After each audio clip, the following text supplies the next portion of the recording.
እናቴን እወዳታለሁ እንደዚህ ብዬ መግለጽ ከምችለው በላይ እንቀራረባለን።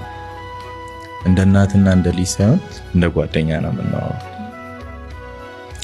ለሌላም ሰው ጥያቄ ማሳል የምፈልገው ነገር የትኛውም ሰው የእናትና የአባቱን ሀቅ እንዲጠብቅ፣ የእናትና የአባትን ዋጋ እንዲያከብር፣ ነገ ላይ ትዳር ይመሰርታል፣ ልጆችን ይወልዳል።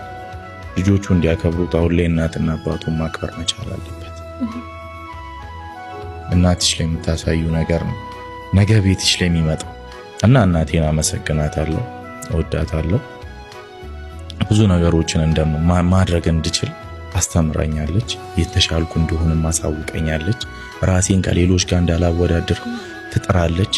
የሆነ የጎደለኝ አይነት ስሜትም ከሆነ ሰው የሆነ ነገር እንደጎደለኝ አድርጋ አይደለም ያሳደገችኝ። ምንም ነገር ባጣ የሆነ ነገር አድርጋ መስዋዕት ከፍላ ነው